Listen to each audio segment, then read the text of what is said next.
Welcome to the Phoenix Prosperity Podcast, where wealth meets legacy. Join your host, Tim Fergestad, as we explore the journeys of Phoenix's finest to success and beyond.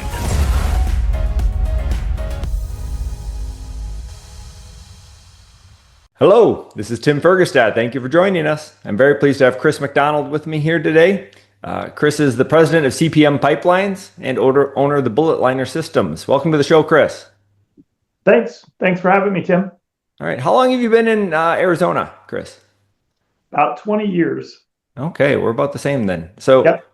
and were you always doing the sort of plumbing and working in this field? Since I was 25, so I started working with a company called U.S. Pipe and Foundry based in Birmingham. Worked for them for about 8 years, came out here, worked for a distributor in Phoenix for about 5 years before I started my company almost 15 years ago now.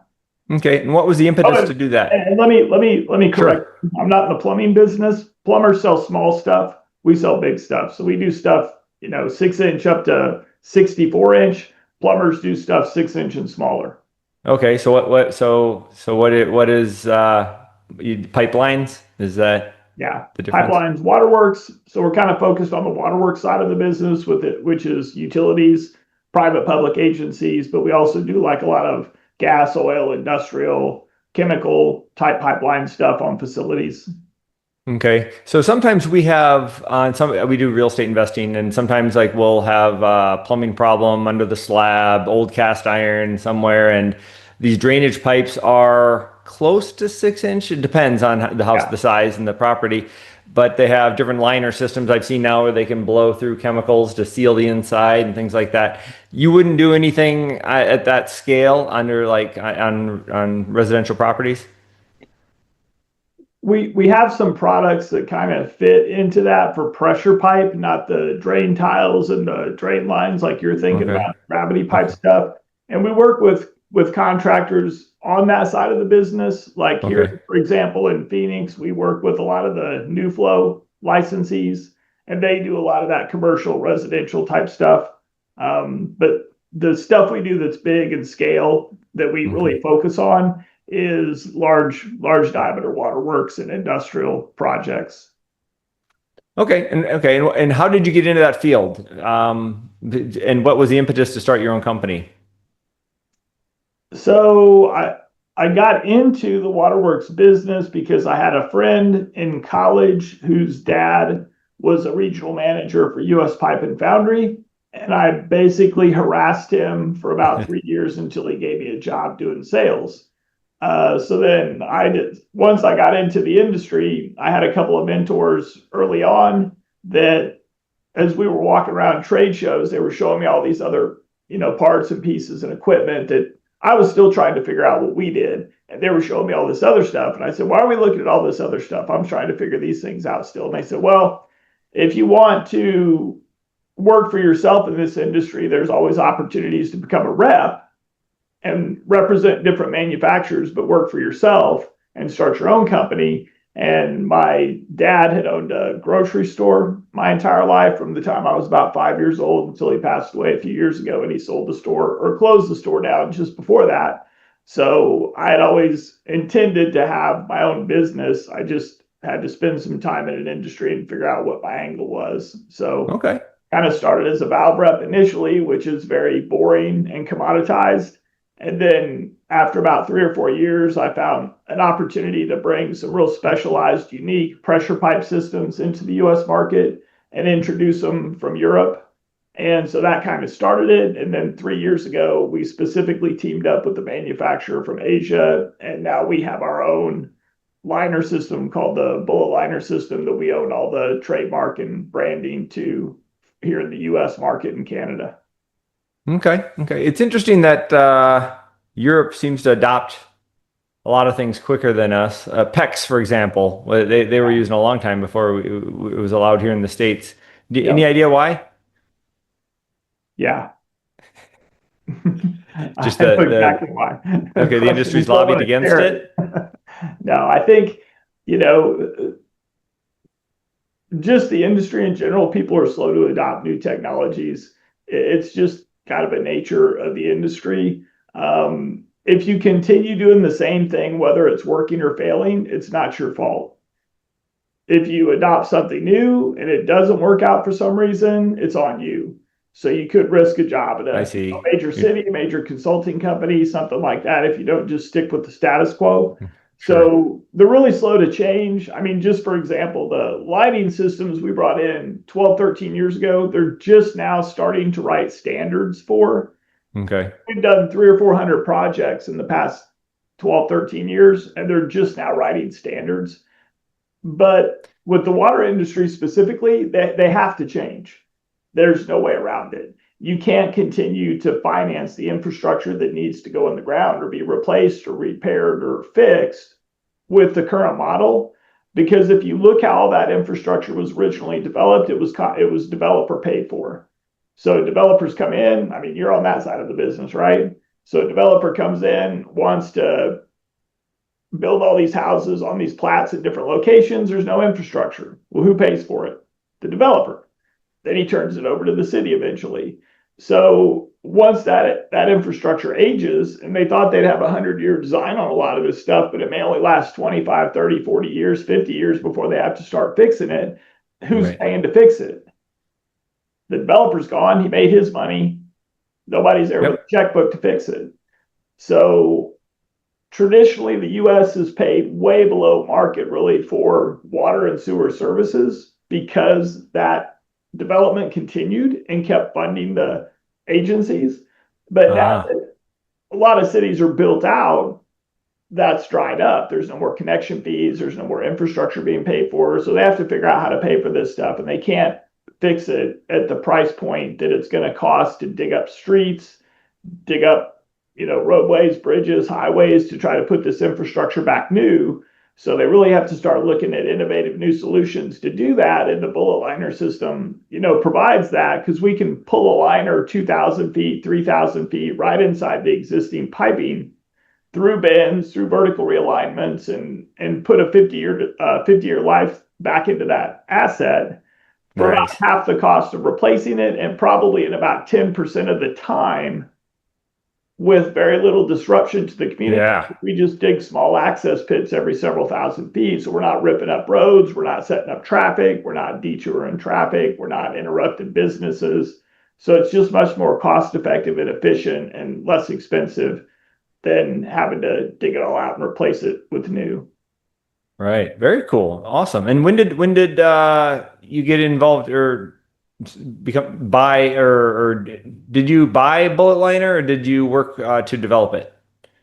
No, I basically have an agreement with a manufacturer, like I said, out of Asia. Okay. So these products, these types of systems have been available internationally for about 25 years across the world. And my specific manufacturer started making it about 12 years ago. And then I was working with another company, and then I reached out to these guys when some things with my relationship with the original company changed, and decided to make a deal with them to be the exclusive company in the U.S. and Canadian market to bring this in. And then they also agreed to let me trademark and brand it. Okay. What percentage of CPM's work is Bullet Liner? 80. 80. Okay. Okay. And you're national. You're based here in Phoenix, though? Okay. Yeah, what percent? Sorry? Yeah, based in Phoenix. The other part of our business is pressure pipe inspections. So we actually help clients determine where the problems are, and then we provide the solutions to fix or rehab where the problems are. Okay. So for our guests and listeners who may not know what we're talking about, can you explain what the Bullet Liner system is and why people need it eventually? Yeah, it's basically so we're looking at major like transmission pipelines for water agencies, 6-inch up to 54-inch transmission lines, big sewer force mains, 6-inch up to 36, 42, 48-inch sewer force mains. So everything kind of getting the water to the distribution system that delivers it to your house, and then everything taking the sewer and the waste away that gets it to the wastewater plant. That's where we kind of fit. And the system's basically a multi-layered, so it's a woven fabric middle layer that provides all the flexibility and the pressure capabilities of the system. And then it has a polyethylene jacket and a polyethylene liner embedded through that weave on the inside and the outside. And it comes out of the manufacturing process basically round, so it looks like a pipe. Like if you didn't know better, you would think it was a solid pipe.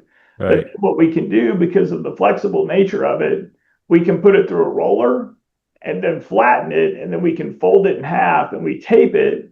And then that flattened, folded liner gets rolled up on big cable reels. Like some of these cable reels on projects we're doing right now are 80 feet long and 8 foot wide by 8 foot tall. So think of like a big rolled up fire hose. Basically, it's like a big rolled up fire hose on steroids. Okay. And you unroll these and slide them into the existing stuff every 1,000 feet or something, and then attach them in sections. Yeah, so every couple thousand feet, we'll open up the existing pipe, we'll dewater it, we'll clean it, we'll put a camera through to make sure there's nothing sharp left inside that could damage the liner, and then we have a cable that we put through with a winch.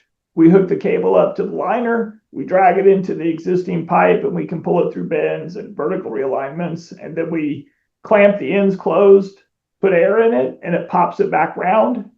And then we put special fittings on the end of it that connect it back to the hose pipe. So for example, for your listeners here in the Phoenix area, if they're traveling anywhere around the US 60 highway and rural road, we had that opened up for a couple of months because there were vaults on both sides of the 60 at rural road. And through a really proactive program that Tempe had in place, they were able to identify a potential issue with that 30-inch main. And they had us come out and pull 1,000 feet of liner through a vertical realignment that went 30 feet deep underneath the freeway and back up on the other side. And we were able to effectively put that liner in about a week. I mean, there was a whole lot of ancillary work that happened associated with it. So we were probably out on site for a couple months, all total, but actually fixed the pipe in about a week. Which is incredibly less disruptive to traffic and everything there than having to dig up the pipeline, right? Yeah. And this all started, you may remember, in, I think, May of 22, it made national news. They had a 24-inch bar wrap pipe that failed at McClintock, a mile up the street, and it flooded the US 60 freeway for about 2 weeks while they were trying to repair it. Wow. This was part of their proactive program that was started well before that. And this was a result of it, and they were able to prevent this 30-inch pipe from catastrophically failing and creating an emergency by inspecting it and then getting the pipe rehabilitated. Okay, excellent. That's incredibly valuable, and particularly in the desert here, right? Where wasting water is the real no-no. Yeah, you'd be surprised. The water usage over the years since like the 80s and 90s here in the valley has actually gone down for the most part with conservation efforts. So even with the explosion in the population since, the late 80s, early 90s, when we had about 1 million people in the valley, now we got probably 4.5, maybe approaching 5 million people in the valley. Water usage is actually in a lot of cases less than it was then, just from all the conservation efforts with the agencies. Right. I think also is less farming, less agriculture, right? And that used to be a lot of the water usage back in the day. Well, it still is. And there isn't less farming in agriculture. They're still the biggest users of water. I think probably 80 to 90% of the water used is through agriculture. Obviously, the agriculture industry has a big lobby, has a lot of pull here in the Southwest when it comes to like Colorado River water. So the agencies actually use very little water compared to the agricultural industry. I think usually, for the most part, you might say the agencies are using maybe 10%, 15% of the overall water that gets consumed. Okay. So is there a lot of competition in the waterworks pipeline repair space? Not for us so much. I mean, there's other systems out there that you can rehab pipes with, but they're pretty limited on size. Some of them can't go much larger than 16 to 18-inch diameter. They're also limited on how far they can pull it, the type of reduction you'll see on the inside of the pipe with capacity. So we're one of the few systems out there that can do very large diameters. Right. They can pull very long distances. They can pull through multiple realignments, and that only minimizes the idea of those pipes by about a half an inch because our liner system's relatively thin. So it's one of very few out there that can do what we do. Okay. And you said you can add decades, 50 years more of life to a pipeline? Yeah, 50 plus years. 50 years is pretty conservative. Wow. But yeah, a lot of the pipes that have been put in the ground, they maybe told the owners at the time they were installed they'd have a 100-year design life. But we'll be talking to a consultant or an owner. We'll tell them that we have a 50-year design life, and they'll say, well, we really want a 100-year design. And then we'll ask them what the install date was on the pipe we're rehabbing. And then when they say it out loud, it kind of dawns on them that that pipe's only 35 or 40 years old. Right. So it's like you're asking us for a 100-year design because somebody else 45 years ago told you that pipe was going to last 100 years and it hasn't. So why are we having this conversation? Right. I think do you know what the sort of the standard for in-ground pipes in Arizona are? I mean, like pools, for example, they use PVC. I don't know how long those last. If PVC pipe is installed correctly and it's bedded properly, it'll last 100 years. But the thing that you get with pools and PVC pipe is a lot of cyclical impacts because the pump's kicking on and off all the time. So cyclic pressure is kind of an Achilles heel for PVC pipe. Right. So it slowly rattles it, I guess, loose. Yeah, it's always constantly hitting it with pressure surges, basically.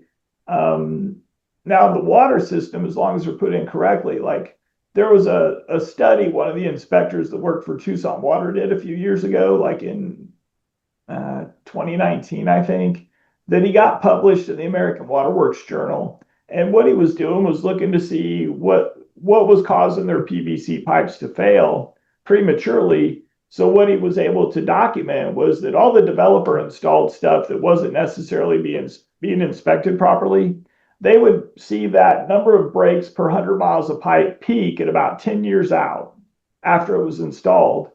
And then from 10 years out to about 30 years out, it would drop pretty much linearly down to 0 breaks per 100 miles of pipe. And what that showed was that all of the breaks, all the premature breaks on PVC pipe was 100% installation related. Right. So if the pipe gets put in the ground properly and bedded properly and supported properly, it'll last for 100 years. But if it doesn't, that causes severe problems. And then at the same time with like metallic pipes, because I started on the ductile pipe side of the world, those products got introduced and switched from cast iron to ductile back in like the early 70s probably. They really made a push. Well, cast iron pipes were like an inch thick. So what they did was they convinced the industry to switch to ductile, which was just like the term suggests, it's ductile, so it's flexible, it'll bend instead of crack because of the process and how they manufacture it and how they nodule up the carbon elements inside of the pipe. So instead of breaking, it'll just bend and flex. But doing that, they went from an inch thick pipe to a 1/4 inch thick pipe and forgot about corrosion. So what happened, pipes being put in the 70s, saying we have a 50-year design or 100-year design life, but then corrosion started impacting them at a much higher rate than they expected. So you started seeing ductile pipes on water mains start to get leaks and fail prematurely. Same thing with force mains. They were seeing attack on the inside of the pipe that they didn't anticipate from H2S and sulfuric acid that just gets created with the addition of oxygen. So a lot of those pipes weren't lasting as long as they'd hoped because of environmental factors. And PVC pipes typically aren't lasting as long as they hope due to installation factors. Okay. So it leaves us a lot of pipes to repair. Sure. I've run into some clay pipes on some properties out east. Oh, and have you ever worked, I don't know how big they made those, the fiber ones, Orangeburg? Yeah, we haven't worked on or fixed Orangeburg pipe, but I know what you're talking about. Okay. Out here, there's a lot of asbestos cement pipe that came across from Mexico for decades, like back in the 70s. Okay. Which is great pipe because it doesn't corrode, it doesn't get tuberculation and buildup on the inside of it. There's environmental concerns, but water running through an asbestos cement pipe is perfectly safe. A lot of that pipe has lasted a long time and is still in relatively good condition. Right. It really just has environmental issues when it comes to leaching of the calcium inside the pipe itself. Right. If there was resting water sitting on it. Yeah, you can have external effects from groundwater that could leach the calcium out. Then you can also have water quality effects from the product water on the inside that can leach it. So one of the actual inspection technologies we offer, which is very unique, we can put a pig, which is a soft foam kind of big swab with a bunch of tech on board that we put inside the pipe and we push it through with water. And that pig can tell you how much damage has occurred to an asbestos cement pipe with its ultrasonic technology, which is the only technology out there that can actually assess an asbestos cement pipe like that internally. Huh. Okay, cool. All right. So, Chris, can you share a little bit maybe what's been sort of the biggest challenges maybe in your career or at the company? How much time we got? Well, just maybe one of the biggest. Every day is different, right? So, I think most people that start companies, there's something they're good at. And for me, that was sales and just marketing, business development. That's what I've done my entire career. My degree's in marketing, sales management. So at some point, if you decide to build a business and you decide to scale it and grow it, you have to figure out people. So sure. Right now, I have a fantastic team. My internal team, the couple of people on my leadership team, young people, but very bright, hardworking, dedicated to the vision that we have as a team. And but we're trying to rebuild like our sales team. We had some issues with some of our sales team, and that became a real big problem and an issue, and just was mostly related to my lack of experience being a coach and a manager. So that's been the hardest part, just kind of recognizing what you were good at that got you here, and then realizing that that's not going to get you to the next level. Right. You've got to level up a lot of things that you're not good at, or bring the right people in to help you do those things to scale at the level that we're looking to scale. So that's all happening, every day right now. We just added somebody in the Southeast. Didn't work out after a month. The good thing is 5 years ago, it would have taken me 2 years to figure it out. And now we were able to figure out it was an issue within about a month and know that probably wasn't going to change, and it just wasn't a good fit. So I think you get better at it. Once you kind of live through some of these situations, and I've had months and months and months of just misery dealing with personnel issues, that once you finally make that decision, it's like, okay, we just got to stop. We just got to let this go, let these people go, do something different, because we can't fix where we're at. We got to start over. And that happened with our field teams as we started to grow. It's happened with our sales team as we've continued to grow. And so you just got to get some good people that you trust, that'll help you kind of grow and build it and step up into some leadership roles, and that helps. But I think that's the biggest challenge, is just once you start to scale, adding people. Right. And as you said, the more you do it, the better you get at it, right? And hopefully putting teams together. Okay, excellent. It also doesn't hurt to have a sort of an awesome and unique product. Well, that's sales, right? Like when you first get out of college and you start, you'll sell anything. Just tell me what the features are, the benefits, and you don't know enough to know that the things you're taking on are really difficult. So you just put everything you got at it, and if you can make it, great. But eventually down the road, you kind of figure out it doesn't have to be that hard, So if you're good at sales, the best thing you can do is find the best products in the market that have distinct advantages over everybody else, that makes it much, much easier. So, and that's what we've done this past 2, 3, 4, 5 years. We've just went out internationally, teamed up with some pretty good companies, partnered up exclusively with some good companies, and then brought those systems to market and just kind of put everything into it that we had. Okay. Okay. Excellent. Excellent. And I take it you're enjoying the entrepreneurial growth? Personally or the business? Both, right? There's a lot of challenges in both sides. Yeah, it's just a never-ending process. I had a meeting with one of my team members yesterday, and we are talking about leadership. And I said, the thing you can never forget as far as leadership goes, if you want to be a leader, you have to lead. And to be a leader, lead, you have to keep educating yourself and getting better at what you're doing every day. Because if you just stay stagnant and think you figured it out, you're there, you're done leading. Yep. Yep. So and you're a role model, right? And you want your team to keep growing as well. So you got to show them how. Yeah, the best thing you can do is have them outgrow you. Right. Right. Okay. Well, as we're wrapping up, I was wondering if you had any exciting things coming up in the next 12 months or so, any initiatives or anything? Yeah, we got lots of great things coming up. I mean, like I said, we started really scaling this thing about 3 years ago. So we're kind of through this first cycle and things are starting Okay. to ramp up quickly. But we have lots of projects when it comes to water, wastewater stuff, industrial stuff, chemical company stuff. So we have just lots of exciting opportunities on the liner side. The inspection stuff's really starting to pick up and grow. We just completed one of the biggest projects in the company's history, which is a 2-mile, 24-inch force main rehab in Riverside, California. One of the biggest high-profile projects here in Phoenix with this 30-inch diameter, 1,000-foot we pulled in Tempe.